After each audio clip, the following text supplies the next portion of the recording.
Welcome to KPL academy. ఈరోజు మనం economic survey video సిరీస్లో భాగంగా చాప్టర్ 3 పార్ట్ 2ని ఎక్స్ప్లెయిన్ చేయబోతున్నాం. ఆల్రెడీ పార్ట్ 1 అప్లోడ్ చేసాం. Chapter 3 external sector. ఇది చాలా ఇంపార్టెంట్ ఎగ్జామ్ పాయింట్ ఆఫ్ వ్యూలో. దీని మీద ఆబ్జెక్టివ్లో కానీ మెయిన్స్లో కానీ కంపల్సరీగా క్వశ్చన్స్ వస్తాయి. సో చాలా ఇంపార్టెంట్. మనం పార్ట్ 1లో ఎక్కడ ఎండ్ చేసామంటే బ్యాలెన్స్ ఆఫ్ పేమెంట్స్ లో భాగంగా కరెంట్ అకౌంట్ అనేది మన దేశంలో ప్రెసెంట్ ఇయర్ అంటే ఈ కరోనా ఇయర్లో సర్ప్లస్లోకి వచ్చింది. లాస్ట్ 17 ఇయర్స్లో డెఫిసిట్లో ఉన్న కరెంట్ అకౌంట్ కాస్త ఇయర్ సర్ప్లస్లోకి వచ్చింది. ఇలా సర్ప్లస్లోకి రావడానికి మెయిన్ కారణం ఇంపోర్ట్స్ భారీగా తగ్గడం. ఇంపోర్ట్స్ అనేవి భారీగా తగ్గడం. కానీ ఇటువంటి కరెంట్ అకౌంట్ సర్ప్లస్ అనేది డెవలపింగ్ ఎకానమీస్కి పనికిరాదని ఎకనామిక్స్ పేర్కొంటున్నారు. మరి ఎటువంటి సిఐఎస్ కావాలంటే కరెంట్ అకౌంట్ సర్ప్లస్ కావాలి అంటే కరెంట్ ఖాతా మిగులు కావాలంటే ఎక్స్పోర్ట్స్ని పెంచడం ద్వారా వచ్చే కరెంట్ అకౌంట్ సర్ప్లస్ కావాలి, కానీ ఇంపోర్ట్స్ని తగ్గించడం ద్వారా వచ్చే కరెంట్ అకౌంట్ సర్ప్లస్ అనగా కరెంట్ అకౌంట్ మిగిలి అనేది వద్దనేది ఎకనామిక్స్ అభిప్రాయం డెవలపింగ్ ఎకనామిక్స్లో. సో మనం ఎక్స్పోర్ట్స్ని పెంచాలి, దాని ద్వారా కరెంట్ అకౌంట్ సర్ప్లస్ సాధించాలి. దీనికోసం ప్రభుత్వం ఎటువంటి చర్యలు తీసుకుంటుంది అనేది మన యొక్క ఫస్ట్ టాపిక్. సెకండ్ టాపిక్ వచ్చేసరికి ఇండియా లాజిస్టిక్ సెక్టర్. అంటే ఇండియా లాజిస్టిక్ సెక్టర్లో ఎదుర్కొంటున్న సమస్యలు, దాన్ని ఎదుర్కోవడానికి అమలు చేస్తున్న ప్రభుత్వ కార్యక్రమాలు ఎలా ఉన్నాయి. అలా ఇండియా డబ్ల్యూటీఓ ప్రెసెంట్ క్రైసిస్లో ఉంది. ఇలాంటి టైంలో ఇండియా డబ్ల్యూటీఓతో ఎటువంటి రిలేషన్లో ఉంది. India pharma industry. కరోనా నేపథ్యంలో ఇండియా గ్లోబల్ ఫార్మా హబ్ అవబోతుందా, దీనికి మనకున్న లాభాలు నష్టాలు అంటే మనకున్న ఛాన్సెస్ ఎలా ఉన్నాయి అనేది మనం ఇప్పుడు ఎక్స్ప్లెయిన్ చేయబోతున్నాం. ఇందులో ఫస్ట్ టాపిక్ తీసుకుంటే initiatives taken by government to Boost export sector. ఇది ఫస్ట్ టాపిక్. మన దేశంలో ఏదైనా ఒక ప్రోడక్ట్ని ఎక్స్పోర్ట్ చేయాలనుకుంటే వేరియస్ మినిస్ట్రీస్ నుంచి పర్మిషన్ అంటే వేరియస్ ఆఫీస్ నుంచి పర్మిషన్ తీసుకోవాలి. దానికోసం వాళ్ళ ఆఫీసుల చుట్టూ తిరుగుతూ ఉండాలి. దానివల్ల వాళ్ళ యొక్క టైము మనీ రెండు కూడా వేస్ట్ అవుతుంది. దీనివల్ల ఎక్స్పోర్ట్ సెక్టర్లు అంటే ఎక్స్పోర్టర్ ఎవరైనా సరే వాడికి లాభదాయకంగా ఉండట్లేదు. ఇదంతా చాలా అంటే ప్రాసెస్ టైం కన్జ్యూమింగ్ అవడం వల్ల చాలా ఇబ్బంది పడుతున్నారు ఎక్స్పోర్టర్స్. ఈ విషయాన్ని ప్రభుత్వం గ్రహించి కొన్ని ప్రోగ్రామ్స్ తీసుకొచ్చింది. దాంట్లో first the trade facilitation agreements. ఈ ట్రేడ్ ఫెసిలిటేషన్ అగ్రిమెంట్లో భాగంగా ఒక ప్రోగ్రామ్ ఏంటంటే 2017లో స్టార్ట్ చేశారు. National trade facilitation action plan, NTFAP, national trade facilitation action plan. ఈ ప్రోగ్రాంలో 2 phases చేశారు. ఫస్ట్ ఫేజ్ 2017-20, సెకండ్ ఫేజ్ 2020-23 చేయబోతున్నారు. అయితే దీని ద్వారా ఏం చేస్తున్నారంటే ఎక్స్పోర్టర్స్కి ఎటువంటి ఇబ్బంది లేకుండా వాళ్ళ టైం అనేది వేస్ట్ అవ్వకుండా ఉండడానికి కొన్ని ప్రోగ్రామ్స్ దీనిలో భాగంగా తీసుకొచ్చింది. ఏంటంటే సింగిల్ విండో క్లియరెన్స్ అంటే ఒకే ఆఫీసులో వాళ్ళకి కావాల్సిన అనుమతులన్నీ లభించేటట్టు చేయడం. అలాగే 24/7 వర్క్ చేసేటట్టు ఉండడం. లేట్ ఫైలింగ్ ఫీస్ ఏమైనా ఉన్నా సరే వాటిని వేవర్ చేసేటట్లు చేయడం. ఇటువంటి ప్రోగ్రామ్స్ ద్వారా ఎక్స్పోర్టర్స్కి చాలా యూజ్ జరిగేటట్టు, తద్వారా వాళ్ళు వేరే ఫారిన్ కంట్రీస్కి ఎక్స్పోర్ట్ చేసేటట్టు గవర్నమెంట్ సపోర్ట్ చేస్తుంది. ఇది trade facilitation agreement program. Second వచ్చేసరికి RODTEP, చాలా ఇంపార్టెంట్. ఇది అబ్రివేషన్ అడిగేస్తుంటాడు. Remission of duties and taxes on exported products. దీని యొక్క total definition remission of duties and taxes on exported products. ఇండియాలో ఇంతకుముందు 2015లో మర్చెండైజ్ ఎక్స్పోర్ట్ ఇంపోర్ట్ స్కీమ్ ఉండేది. ఈ స్కీమ్లో భాగంగా ఏం చేశారంటే ఎక్స్పోర్టర్ యొక్క మొత్తం టోటల్ వాల్యూ ఆఫ్ ఎక్స్పోర్ట్స్ని క్యాలిక్యులేట్ చేసి దానిలో 2-3% ఆఫ్ ఇన్సెంటివ్స్ ఇచ్చేవాళ్ళు. ఈ మర్చెండైజ్ ఎక్స్పోర్ట్ ఇంపోర్ట్ స్కీమ్ కింద అతని యొక్క ఎక్స్పోర్ట్స్ టోటల్ వాల్యూ 100 రూపీస్ అయితే 2-3 రూపీస్ అతనికి ఇన్సెంటివ్స్ తిరిగి ఇచ్చేవారు. అది ఏ విధంగా ఇచ్చేవారు అంటే డ్యూటీ స్క్రిప్ట్స్ అనేవాళ్ళు. డైరెక్ట్గా అంటే అకౌంట్ ఎవరైతే ఎక్స్పోర్టర్ అతనికి ఇచ్చేవారు. ఈ డ్యూటీ స్క్రిప్ట్స్ను అతను తీసుకెళ్ళి కావాలంటే ఎక్సైజ్లోను అతను పే చేయాల్సిన ట్యాక్స్ల దగ్గర ఈ డ్యూటీ స్క్రిప్ట్ చూపెడితే వాళ్ళకి ఆ విధంగా ట్యాక్స్ అనేది తగ్గించేవాళ్ళు, ఎక్సైజ్ ట్యాక్స్ని ఈ విధంగా. కానీ ఇది యుఎస్ అనేది డబ్ల్యూటీఓలో దీన్ని ఛాలెంజ్ చేసింది. ఇది సబ్సిడరీ ప్రోగ్రామ్లా ఉంది అనేసి యుఎస్ అనేది ఛాలెంజ్ చేసింది. డబ్ల్యూటీఓ కూడా దీన్ని ఆపేయమని పేర్కొంది. సో గవర్నమెంట్ డైరెక్ట్గా అంటే ఈ ప్రోగ్రామ్ని ఈ విధంగా నిర్వహించకుండా మర్చెండైజ్ ఎక్స్పోర్ట్ ఇంపోర్ట్ స్కీమ్గా దాన్ని జస్ట్ చేంజ్ చేసి రోడ్ టెప్ అని చెప్పింది. అంటే remission of duties and taxes and exported products అని. దీనిలో భాగంగా ఏం చేస్తుందంటే గవర్నమెంట్ ఇప్పుడు ఒక ప్రొడక్ట్ని ఎక్స్పోర్ట్ చేసేటప్పుడు central government, state government, local లెవెల్స్లో వాళ్ళకి చాలా ట్యాక్సెస్ వేస్తారు. Electricity duty, VAT on fuel, ఇలాంటి ఎగ్జాంపుల్ చాలా. ఇవన్నీ కూడా డైరెక్ట్గా ఎక్స్పోర్టర్కి వీళ్ళు రీఫండ్ చేయకుండా వాళ్ళ యొక్క లెడ్జర్ అకౌంట్స్ ఉంటాయి కదా, అంటే కస్టమ్స్ డిపార్ట్మెంట్లో వాళ్ళు పే చేయాల్సిన ట్యాక్స్ గవర్నమెంటే పే చేసేస్తుంది డైరెక్ట్గా వాళ్ళ యొక్క ట్యాక్సెస్ నుంచి. వాళ్ళు ఏవైతే ట్యాక్సెస్ ఉన్నాయో ఆ ట్యాక్సెస్ని పే చేయడానికి గవర్నమెంటే డైరెక్ట్గా వాళ్ళ యొక్క అకౌంట్లో కస్టమ్స్ సెక్షన్స్లో పే చేసేస్తుంది. దీనివల్ల ఏమవుతుందంటే డైరెక్ట్ ఎక్స్పోర్టర్కి ఇవ్వకపోవడం వల్ల ఇది సబ్సిడరీ కింద రాదని మన ప్రభుత్వం పేర్కొంది. ఇది RODTEP. ఇంతకుముందు MEIS అంటే మర్చెండైజ్ ఎక్స్పోర్ట్ ఇంపోర్ట్స్లో ఏమిందంటే ఎక్స్పోర్ట్స్ యొక్క వాల్యూ బట్టి అతనికి ఇచ్చేసేవాళ్ళు డ్యూటీ స్లిప్స్. ఇప్పుడు అట్లా కాకుండా వీళ్ళే ట్యాక్సెస్ని ఎవరైతే ఎక్స్పోర్టర్ ఉన్నాడో అతని బదులు గవర్నమెంటే పే చేస్తుంది. డైరెక్ట్ ట్యాక్స్, ఎక్సైజ్ ఉంటే ఎక్సైజ్ ట్యాక్స్లో, ఇట్లా వ్యాట్ ఉంటే వ్యాట్ ట్యాక్స్లో వాళ్ళే పే చేస్తారు వాళ్ళ యొక్క అకౌంట్లో. ఇది సెకండ్ ప్రోగ్రామ్. థర్డ్ వచ్చేసరికి PLI scheme, production linked incentive. చాలా చాలా ఇంపార్టెంట్ ఇది. ఉత్పత్తి ఆధారిత ప్రోత్సాహకాలు అని తెలుగులో అంటారు. దీని గురించి పేపర్లో ఎవ్రీడే కూడా వస్తుంది PLI స్కీమ్ అనేది. ఈ స్కీమ్ అసలు ఎందుకంటే ఈ స్కీమ్ మన ఇండియాని మ్యానుఫ్యాక్చర్ హబ్ కింద తీసుకుని ఒక 10 సెక్టార్స్ తీసుకుని 10 సెక్టార్స్ని ప్రపంచంలోనే గ్లోబల్లీ టాప్ సెక్టార్స్గా చేయడం కోసం మనం ఈ PLI స్కీమ్ని తీసుకొచ్చారు. దీని కింద ఏం చేస్తుంది గవర్నమెంట్ అంటే దీంట్లో కూడా మన దేశంలో ఏదైనా కంపెనీ పెట్టి, suppose for example electronics products సంబంధించిన కంపెనీ ఇక్కడ పెట్టి ప్రొడక్షన్స్ కానీ స్టార్ట్ చేస్తే దాని యొక్క ఇంక్రిమెంటల్ సేల్స్ మీద గవర్నమెంట్ అనేది 2 to 3%, అరౌండ్ 5% దాకా గవర్నమెంట్ ఇన్సెంటివ్స్, ఫైనాన్షియల్ ఇన్సెంటివ్స్ ఇస్తుంది. ఇది ప్రోగ్రామ్ యొక్క టార్గెట్. ఒక బేస్ ఇయర్, సపోజ్ ఇప్పుడు ఆ బేస్ ఇయర్ ఏం తీసుకున్నారంటే 2019-20 బేస్ ఇయర్గా తీసుకుని ఆ కంపెనీ అంతకుముందు చేసే ఉత్పత్తులతో పోలిస్తే ఇప్పుడు ఇంతకుముందు 2019-20 వరకు 100 చేసేది, ఇప్పుడు 200 అయింది. ఈ 100 ఇంక్రిమెంటల్ సేల్ మీద, ఈ 100 మీద వీళ్ళు గవర్నమెంట్ అనేది ఇన్సెంటివ్స్ ప్రకటించింది. ఇట్లా టోటల్గా 10 ఐడెంటిఫైడ్ ఛాంపియన్ సెక్టార్స్, ఈ సెక్టార్స్ని పేర్కొని వీటిలో ఇన్సెంటివ్స్ ప్రకటించడానికి గవర్నమెంట్ అనేది టార్గెట్ చేసింది. దానికి ప్రత్యేకంగా నిధులు కూడా ఆత్మనిర్భర్ భారత్లో విడుదల చేస్తుంది. ఇవి చాలా చాలా ఇంపార్టెంట్. ఈ 10 సెక్టార్స్ అనేవి కూడా కంపల్సరీ గుర్తుపెట్టుకోవాలి. Advanced chemistry cell battery, electronic products, automobile, pharmaceutical, telecom, textile, solar photovoltaic, food products, white goods, AC and LED, steel. ఈ 10 సెక్టర్స్ కంపల్సరీ మీరు గుర్తుపెట్టుకోవాలి. చాలా చాలా ఇంపార్టెంట్ ఇది. ఏం లేదు, ఈ సెక్టర్లో ఎవరైనా వచ్చి ఇక్కడ మన వాళ్ళు కానీ ఫారినర్లు కానీ ఇక్కడ వచ్చి కంపెనీ పెట్టి, సపోజ్ మొబైల్ ఆల్రెడీ 5 సెక్టార్స్కి ఇచ్చేసింది, ఈ 10 దానికి ఎడిషన్ ఆల్రెడీ ఇచ్చినవి ఏంటంటే mobile manufacturing, electronic components, drug API, manufacturing and medical devices. ఈ 5 సెక్టర్లో ఆల్రెడీ ఉంది. దీంతో పాటు ఈ 10 సెక్టర్స్ని కూడా గుర్తించారు.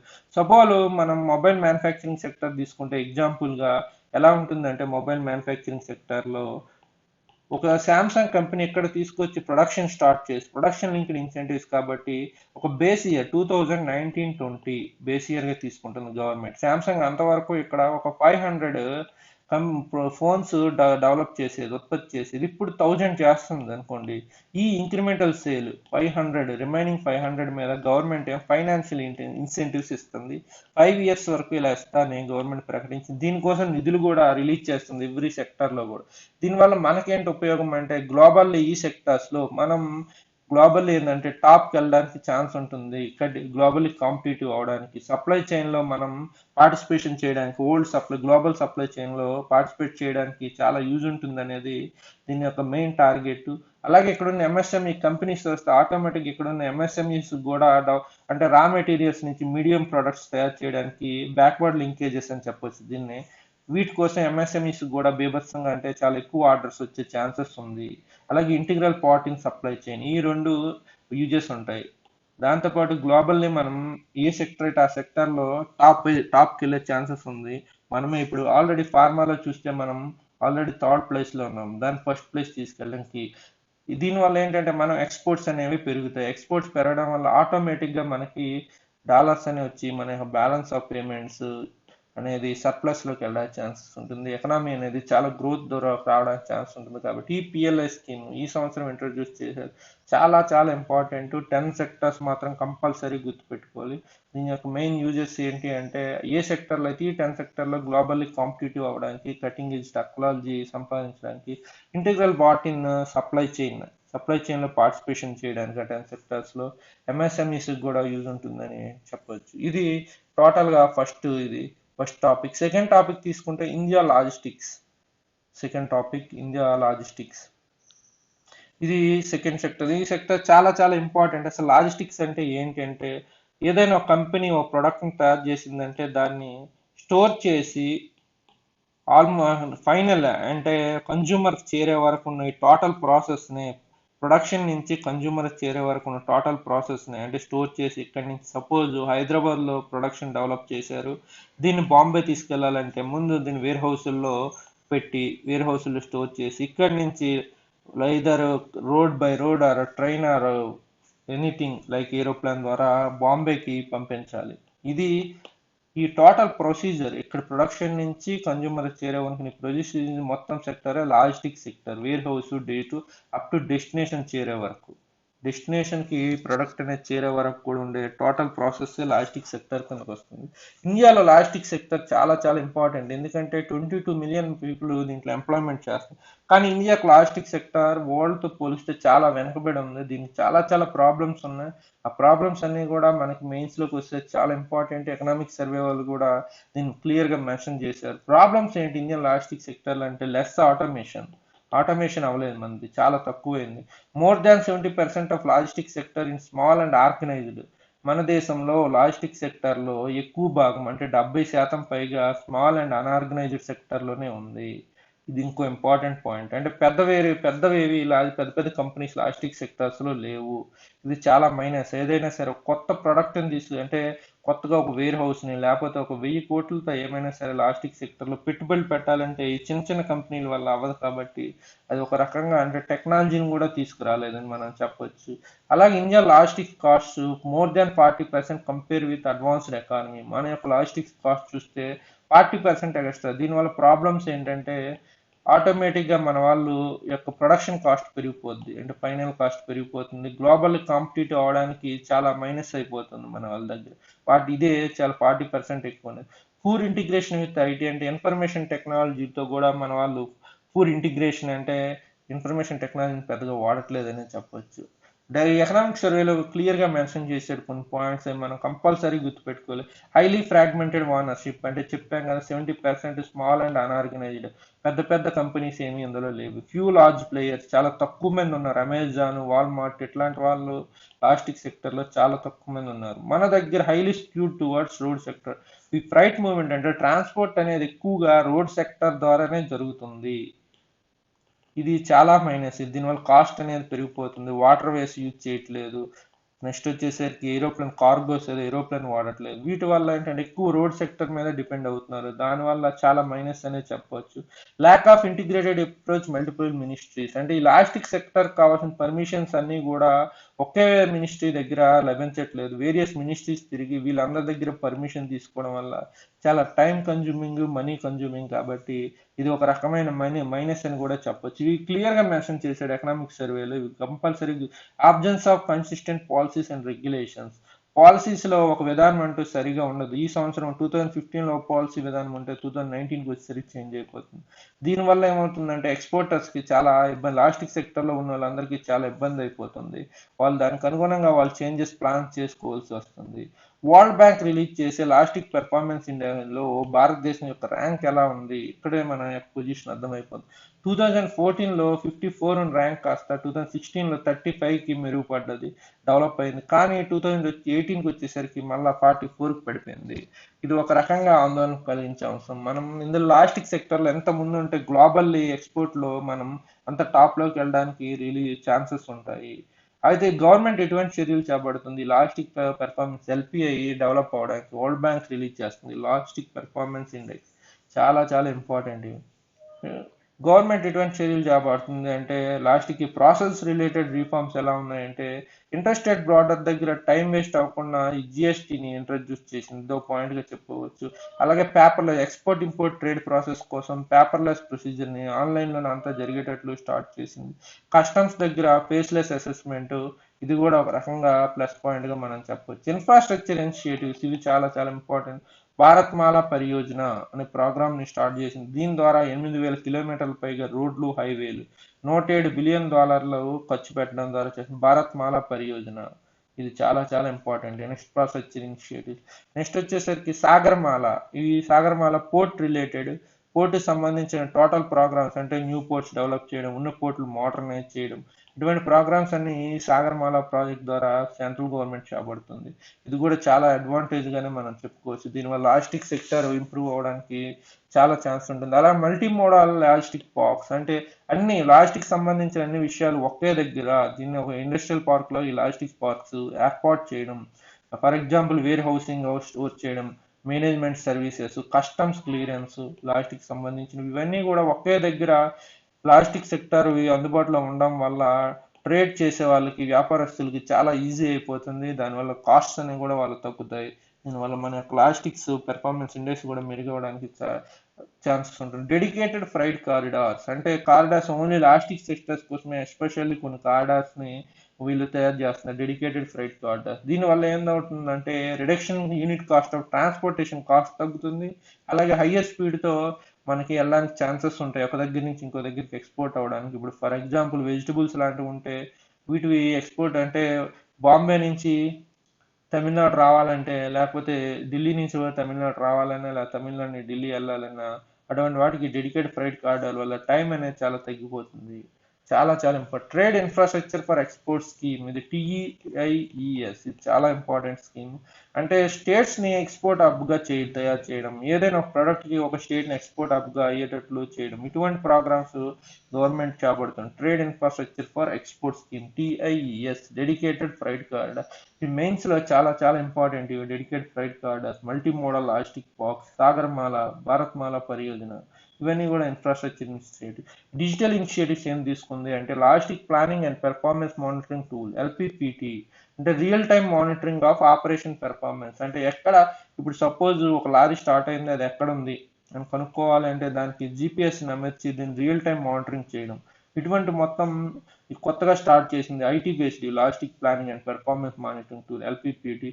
India logistic platform, iLOG. అంటే ఇప్పుడు వరకు ఒక్కో డిపార్ట్మెంట్ ఒక్కో రకమైన ఐటీ ప్లాట్ఫామ్ ఉంది, కానీ ఇంటిగ్రేటింగ్ గా ఏమీ లేవు. వాహన్ అనేది ఒకటి ఉంది, షిఫ్ట్ అనేది ఉంది, single window interface for trade. Vahan అనేది వెహికల్స్ సంబంధించింది. Various departments, various IT platforms ఉన్నాయి. ఇలా కాకుండా అన్నింటినీ కూడా అన్ని లాజిస్టిక్ సంబంధించిన డిజిటల్ కోర్స్ ని కూడా ఇంటిగ్రేట్ చేసేటట్లు ఇండియా లాజిస్టిక్ ప్లాట్ఫామ్, ఐలాగ్ అనేది స్టార్ట్ చేశారు. ఇది డిజిటల్ ఇనిషియేటివ్, చాలా చాలా ఇంపార్టెంట్. మొత్తం లాజిస్టిక్ సెక్టర్ అనేది చాలా ఇంపార్టెంట్. ఎగ్జామ్ పాయింట్ ఆఫ్ వ్యూలో, మెయిన్స్ లో, గ్రూప్ 1 లో చూసుకున్న చాలా చాలా ఇంపార్టెంట్. నెక్స్ట్ మనం చూస్తే ఇండియా డబ్ల్యూటీఓ. డబ్ల్యూటీఓ ప్రెజెంట్ అనేది క్రైసిస్ లో ఉంది. ఇటువంటి టైంలో ఇండియా డబ్ల్యూటీఓతో ఏ విధంగా సంబంధాలు జరుపుతుంది అనేది మనకి చాలా చాలా ఇంపార్టెంట్. ఎందుకు డబ్ల్యూటీఓ అంతగా అంటే why in recent time WTO ఎఫిషియన్సీకి వచ్చిందంటే దేశాల మధ్య ప్రొటెక్షనిజం బాగా రక్షణాత్మక ధోరణి పెరిగిపోతుంది. ఫ్రీ ట్రేడ్ కి ఎక్కువ మంది ఇంపార్టెన్స్ చూపట్లేదు. ఇటీవల కాలంలో మనం చూస్తే అమెరికా కూడా ఫ్రీ ట్రేడ్ ని అంటే ట్రంప్ ఉండేటప్పుడు అటువంటి చర్యలు చేపట్టి ఫ్రీ ట్రేడ్ కాకుండా ప్రొటెక్షనిజం ఇంపార్టెన్స్ ఇవ్వడం, దాంతో ఆపోజిట్ చైనా కూడా అలాగే చేయడం, ఇటువంటి ప్రాబ్లమ్స్ అనేవి చాలా వరకు దీంతో పాటు ఏంటంటే ఇన్ఇక్వేట్, ఇది చాలా మెయిన్ ప్రాబ్లం అయిపోయింది. Inadequate numbers in appellate tribunal for dispute resolution. దీని గురించి క్లియర్ గా మనం తెలుసుకుందాం. అంటే డిస్ప్యూట్ రెజల్యూషన్ లో ఉన్న అపీలేట్ ట్రిబ్యునల్లో న్యాయవాదులనే న్యాయమూర్తులు లేరు, ఇప్పుడు జీరోకి వెళ్ళిపోయారు. దీనివల్ల ఏదైనా రెండు దేశాల మధ్య అసలు వివాదం వస్తే దాన్ని పరిష్కరించడానికి చాలా ఇబ్బంది అయిపోతుంది. అసలు డబ్ల్యూటీఓ ఒక మెయిన్ ఇదే, అది డబ్ల్యూటీఓ ఆబ్జెక్టివ్ ఏంటి అంటే దేశాల మధ్య వ్యాపార ఒప్పందాలు, ఫ్రీ ట్రేడ్ జరిగేటట్లు చేయడం. దేశాలు ఏర్పాటు చేసుకున్న మొత్తం ఇందులో 186 దేశాలు దాకా ఉన్నాయి.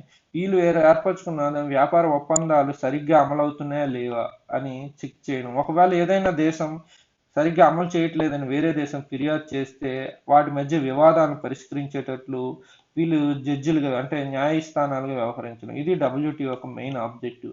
అటువంటి డబ్ల్యూటీఓలోనే ఈ అపీలేట్ బాడీ అనేది చాలా చాలా ఇంపార్టెంట్. ఈ అప్పీలేట్ బాడీలో ప్రెజెంట్ అనేవాళ్ళు అసలు జడ్జెస్సే లేరు. అది ఇక్కడ డిస్కషన్. జడ్జెస్ లేకపోవడం వల్ల ఏ రెండు దేశాల మధ్య వివాదం వచ్చినా సరే అది పరిష్కారం కాకుండా జరుగుతుంది. ఎందుకు జడ్జెస్ లేరు అనేది మనం చూద్దాం. దీనివల్ల ఏమవుతుందంటే ఇంక్రీజింగ్ నెంబర్ ఆఫ్ ఆర్టీ అంటే రీజనల్ ట్రేడ్ అగ్రిమెంట్స్ పెరిగిపోయాయి, ఎఫ్టీ ఫ్రీ ట్రేడ్ అగ్రిమెంట్స్ పెరిగిపోయాయి. డబ్ల్యూటీఓని ఇప్పుడు ఎవరు పట్టించుకోవట్లేదు. వీళ్ళే కొన్ని దేశాలు free trade agreements, regional trade agreements చేసుకున్నాయి. అసలు ఈ క్రైసిస్ ఏంటి అఫిలియేట్ బాడీలో అంటే 7 మెంబర్ జడ్జెస్ ఉండేవారు. మినిమం ఒక కేసులో అంటే కోరం లాగా 3 మెంబర్స్ మినిమం ఉండాలి. ఒక కేసును కానీ వీళ్ళు దర్యాప్తు చేయాలి, ఒక దేశం వేరే దేశం మీద ఫిర్యాదు చేసేయడం. కానీ ఏమైందంటే ఈ 7 మెంబర్స్ అమెరికా ఏం చేసిందంటే ఒక్కసారి వీళ్ళకి వన్ టైం రీఅపాయింట్మెంట్ ఉంది ఈ 7 మెంబర్స్ జడ్జెస్కి. కానీ అమెరికా ఈ ప్రాసెస్ని ఆపేసింది. అంటే రీఅపాయింట్మెంట్ వద్దు, వీళ్ళు పక్షపాత ధోరణి వ్యవహరిస్తున్నారు అనేసి ఆరోపించి ఆపేసింది. దాంతో అప్పటి నుంచి కొత్తగా జడ్జెస్ అనే వాళ్ళు అపాయింట్మెంట్ అవ్వడం జరగలేదు. సో ఈ ఒక్క జడ్జికి మ్యాక్సిమం 4 ఇయర్స్ టర్మ్ అవడం వల్ల ఇప్పుడు ప్రెజెంట్ వచ్చేసరికి అసలు అపీలేట్ బాడీలో జడ్జెస్ లేరు. 0 మెంబర్స్కి వెళ్ళిపోయారు. Present now 0 member. దీనివల్ల ఏ రెండు దేశాల మధ్య డిస్ప్యూట్ వచ్చినా ఈ అపీలేట్ బాడీ ఏం చేయలేకపోతుంది. డబ్ల్యూటీఓ నిస్సహాయం వ్యక్తం చేసేసింది. సో వీళ్ళు ఏం చేశారంటే ఈ క్రైసిస్ ని అపీలేట్ బాడీ క్రైసిస్ అంటారు.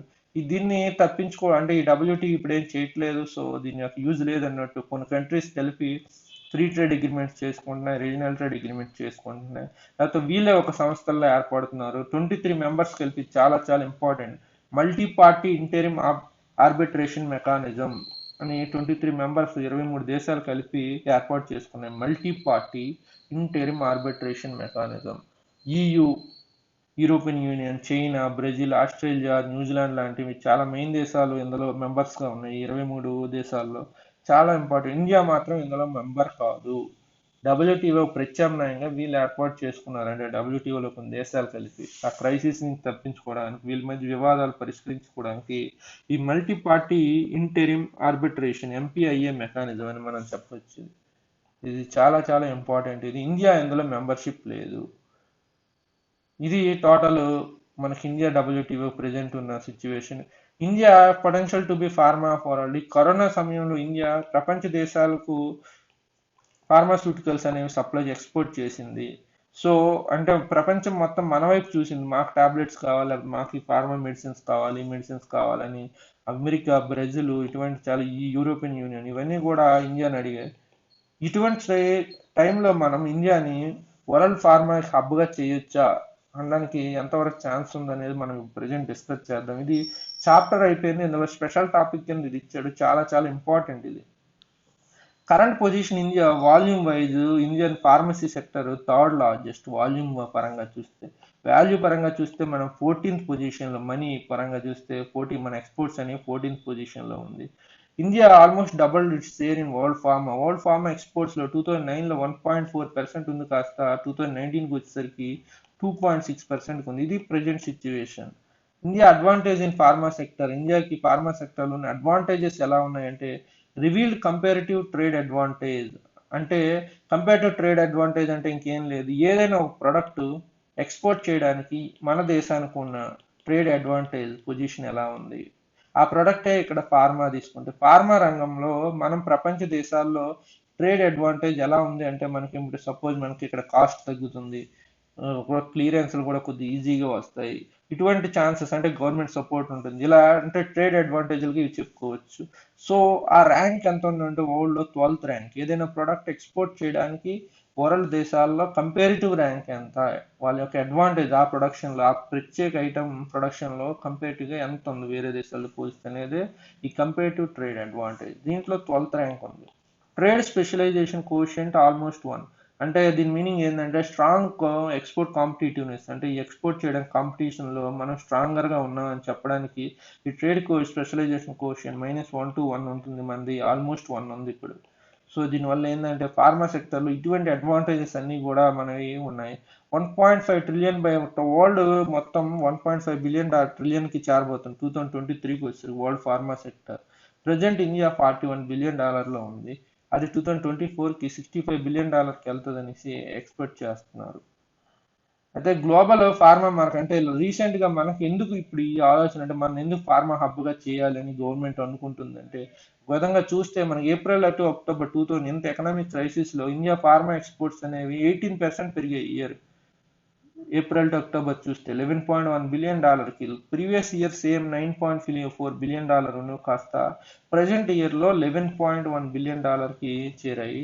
ఇది చాలా చాలా మనం ఇంపార్టెంట్ గా అంటే చాలా చాలా యూజ్ఫుల్ విషయంగా చెప్పుకోవచ్చు. ఇది థర్డ్ లార్జెస్ట్ ఎక్స్పోర్టెడ్ కమ్యూడిటీ ఇప్పుడు ఫార్మా సెక్టర్ అనేది మనది థర్డ్ లార్జెస్ట్ ఎక్స్పోర్టెడ్ కమ్యూడిటీ 2019 లో 5.1% ఉంది కాస్త 7.3కి చేరింది. ఇది చాలా చాలా ఇంపార్టెంట్. మన ఎక్స్పోర్ట్స్ లో థర్డ్ ప్లేస్ లో ఫార్మా సెక్టర్ ఉంది. ఇది చాలా చాలా అయితే కన్సర్న్స్ ఏంటి మన Indian pharma sector main concerns ఏంటంటే ఇది చాలా చాలా ఇంపార్టెంట్ ఎగ్జామ్కి వచ్చేసరికి over depends of Indian pharma industry ఏంటంటే చైనా మీద ఏపీఐ అంటే యాక్టివ్ ఫార్మాస్యూటికల్ ఇంగ్రీడియంట్స్ కి స్టార్టింగ్ మెటీరియల్స్ కి అంటే మనకు కావాల్సిన ముడి సరుకుల కోసం మనం తయారు చేసిన డ్రగ్ కావాల్సిన ముడి సరుకుల కోసం చైనా మీద ఓవర్ గా డిపెండెన్స్ అవుతున్నాం. దీన్ని మనం చేంజ్ చేసుకోవాలి. ఇది మెయిన్ ఆఫ్ పాయింట్. ఏపీఐల కోసం కానీ ఏపీఐ అంటే ముడి సరుకులు అంటే raw material active pharmaceutical ingredient key starting materials ఈ రెండింటి కోసం మనం చైనా మీద చాలా ఎక్కువ డిపెండ్ అవుతున్నాం. అలాగే మన యొక్క ఎక్స్పోర్ట్స్ చూస్తే ఎక్కువ యుఎస్ఏకి పంపిస్తున్నాం. ఇది కూడా ఓవర్ డిపెండెన్సీ. యుఎస్ఏతో ప్రాబ్లం వస్తే మన ఎక్స్పోర్ట్స్ రిటైల్లో కూడా తెలియని పొజిషన్లో ప్రస్తుతం ఉన్నాం. ఈ రెండు మెయిన్ కన్సర్న్స్ గా చెప్పొచ్చు. సో గవర్నమెంట్ ఏం చేసింది ఈ ఫార్మాస్యూటికల్ ఏంట అంటే ఇంకా మనం గ్లోబల్ హబ్ చేయడం కోసం గవర్నమెంట్ ఏం చేస్తుంది అంటే ఫార్మా డ్రగ్స్ ని పిఎల్ఐ స్కీమ్ కింద ఆల్రెడీ చెప్పాం కదా ప్రొడక్షన్ లింక్డ్ ఇన్సెంటివ్స్ దీంట్లో 1 of 10 సెక్టర్స్ లో చేర్చింది ఫార్మా డ్రగ్స్ అనేది. Already bulk drugs and medical devices PLI scheme లో చేర్చింది. కొత్తగా ఈ ఫార్మా డ్రగ్స్ ను కూడా చేర్చింది. ఇది గవర్నమెంట్ చేపడుతుంది. దీనివల్ల ఇవి ఉత్పత్తి ఆధారిత ప్రోత్సాహకాల వల్ల ఈ సెక్టర్ అనేది వృద్ధి చెందడానికి తద్వారా గ్లోబల్ హబ్ అవడానికి ఛాన్సెస్ ఉన్నాయి. నెక్స్ట్ వచ్చేసరికి సజెషన్స్ మనం ఫార్మా సెక్టర్ కి ఇచ్చే సజెషన్స్ ఎలా ఉంటాయి అంటే అంటే ఎలా ఉన్నాయంటే broad and base in terms of market ని మనం పెంచుకోవాలి. ఒక యుఎస్ మీద డిపెండ్ అవ్వడం కాదు. వేరే కంట్రీస్ జపాన్ రష్యా ఈయు వీటికి కూడా మనం ఎక్స్పోర్ట్ చేయడం తద్వారా మనం డైవర్సిఫై చేయాలి కంట్రీస్ ని. ఒకే కంట్రీ మీద డిపెండ్ కాకూడదు. ఇది broad and base in terms of market అనేది. Increase exports to Japan China Africa Latin America వీటికి మనం ఎక్స్పోర్ట్ చేయాలి. అలాగే మన ప్రొడక్ట్స్ ఎక్కువ ఏంటంటే జనరిక్ డ్రగ్సే మనం కొత్తగా కనిపెట్టిన కాకుండా జనరిక్ డ్రగ్స్ మీద మనం ఎక్స్పోర్ట్ చేస్తాం. ఇలా కాకుండా వేరియస్ అంటే ఆపర్చునిటీస్ కూడా కొత్తగా వస్తున్నాయి. Biosimilars gene therapy speciality drugs అంటే కొత్తగా మనం R&Dకి ఎక్కువ ఖర్చు చేసి డ్రగ్స్ కనిపెట్టడం ఇటువంటి చేయడం వల్ల మన సెక్టర్ అనేది చాలా డెవలప్ అవడానికి ఛాన్సెస్ ఉంటుంది. ఓన్లీ జనరిక్ డ్రగ్స్ మీద డిపెండ్ కాకూడదు అని చెప్తున్నారు. So restructure current regulator licence ఇవ్వడానికి ఏదైనా ఒక ఫార్మా సెక్టర్ లో కంపెనీకి గట మన దగ్గర చాలా టైం పడుతుంది. వేరియస్ కంపెనీస్ వేరియస్ ఆఫీసెస్ తిరగాల్సి వస్తుంది. దీనివల్ల వాళ్ళ time consuming money consuming licence చాలా టైం పడడం వల్ల పెద్దగా కొత్తగా ఆసక్తి చూపారు అలా చేస్తే. అందుకు రీస్ట్రక్చర్ చేయాలి కరెంట్ రెగ్యులేటరీ మెకానిజం ని. ఇది ఒకటి చాలా greater R&D expenditure to more up value అంటే జనరిక్స్ కాకుండా కొత్తగా ఏవైనా అంటే ఈ నోవల్ కెమికల్ ఎంటిటీస్ మీద ఖర్చు పెట్టడం వల్ల అంటే వాటి మీద మనం R&D చేయడం వల్ల మనకి ఎక్కువ వాల్యూ పెరుగుతుంది మన యొక్క ఫార్మా సెక్టర్ అని చెప్తున్నాడు. ఎందుకంటే ఈ నోవల్ కెమికల్ ఎంటిటీస్ అంటే ఏం లేదు ఇవి ఈ మాలిక్యూల్ ఎంటిటీస్ కానీ కెమికల్ ట్రయల్ అయ్యి సక్సెస్ అయ్యాయి అంటే become active drugs for specific diseases. ఇప్పుడు క్యాన్సర్ లాంటి కొన్ని రోగాలకి ఇప్పుడు మనకు మందులు లేవు. అటువంటి వాటి మీద మనం ట్రయల్ వేస్తే అంటే ఈ కెమికల్ ఎంటిటీస్ ని పట్టుకుని ఎన్సిఈస్ ని మనం వీటిపైన ఖర్చు పెట్టి ఏమైనా మన యొక్క ట్రయల్ సక్సెస్ అయ్యాయి అంటే ఇవే ఇంకా యాక్టివ్ డ్రగ్స్ అవుతాయి కాబట్టి మన వాల్యూ పెరగడానికి ఛాన్సెస్ ఉంటుందని పేర్కొంటున్నారు. ఈ మూడు చాలా చాలా ఇంపార్టెంట్ పాయింట్స్. ఈ suggestion broad and base in terms of market as well as product categories అంటే దేశాలు డైవర్సిఫై చేయాలి ప్రొడక్షన్స్ కూడా డైవర్స్ చేయాలి. ఒక ఓన్లీ జనరిక్ డ్రగ్స్ మీద డిపెండ్ కాకుండా restructure current regulatory mechanism greater expenditure to move up value అంటే వాల్యూ ఎక్కువ వచ్చే ప్రొడక్ట్స్ మీదకి మనం ఎలా వాల్యూ వేటికి వస్తుందంటే కొత్తగా డ్రగ్స్ కనిపెట్టడం వల్ల వాటి కోసం మనం R&D ఎక్స్పెండిచర్ ఎక్కువ పెంచాలి. ఇది థ్యాంక్ యూ ఫర్ వాచింగ్.